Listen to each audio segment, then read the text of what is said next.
Alright, so this is the comparison between the Zowie FK2 and the Razer Deathadder Elite. First of all, let's talk about sensors.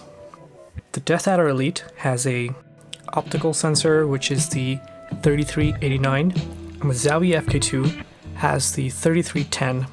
The Zowie suffers from tracking issues on a hard surface like this one, and the Deathadder is perfect. It's not a huge issue. It's sometimes when you leave the mouse on the surface, you see it moving on screen. It's kind of irritating, but most of the time you actually won't notice much. The Deathadder, however, doesn't have any of these issues, and yes, you can actually change the lift-off distance in both. This is a completely manual mouse, so you have to hold down mouse 4 and button 2 and then plug in the USB. That's how you go to the lowest minimum lift-off distance. This one you just use the software. Now let's move on to the build quality. They're very comparable, they're very similar in construction. This one, I've used this about a year now. This is a couple of months old. Didn't really clean them, just to show you the amount of dust and the coating wearing off here. Not much on the bottom because this one is more of a finger type claw grip, so that's why up here you see more wear. Ergonomically, this is more of a larger hand size mouse. This is more of a small to medium. Larger hands can also use this, but if you want to palm something and you want to be more comfortable, this is the way to go. For fingertip and claw grips, the width matter a lot more, and you do want a lower overall height if you don't palm it and you just want to use a fingertip. But even if you palm it, like, this fits perfectly fine. It's got a little bit of gap. Now I switched from palming to more of a hybrid claw. I don't really know if it's clawing, but this is what I hold when I'm gaming. This shape actually allows you to maneuver the mouse further for those precise movements in game. Before we go and talk about the buttons, I want you guys to hear this. That's perfectly normal sound-wise. Hear this. What's happening effectively is that the middle of the mouse is actually making contact with the hard surface, and it makes that huge scratching noise. This doesn't have that issue. So ideally you want to use a cloth surface with this Zowie mouse, and this can be used in any surface. Moving on to the buttons. This again, not only are the buttons more responsive, it is also easier to click. They're softer, they're not hard to press. These are not bad, they're okay buttons, but it sounds a lot harder and they're harder to press too.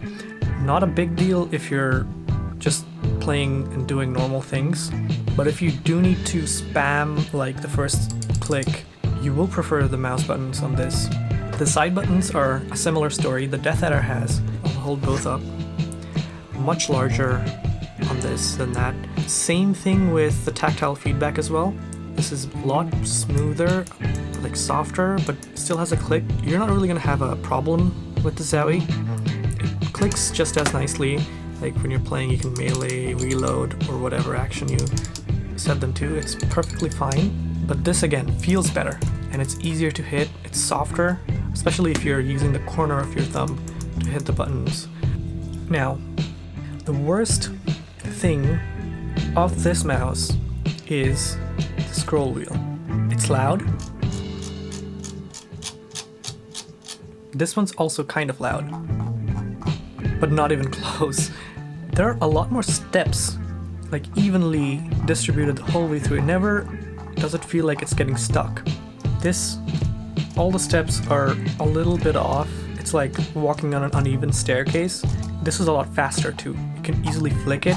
It does that. This, like, you're basically going 1 or 2 steps when you do that. It doesn't actually scroll well. Like, it'll do the job, but it's not good. So ultimately, there's nothing to complain about the Deathadder as far as the buttons and the scroll wheel goes. However, you see this rubber pads. I don't want to actually peel it off, but this one came off, and I didn't really put new adhesive in. I just put it back in. Sometimes when you're holding it, it's kind of getting pushed upwards, it'll slide upwards and slide downwards, and that's when the corners start popping out. It's a minor issue, and you can totally put it back with some glue, but it's something to mention. Like, the Zowie is completely fine without any of these rubber. You can completely grip it. It's probably because holding the corner with your ring finger or pinky and lifting it is kind of hard.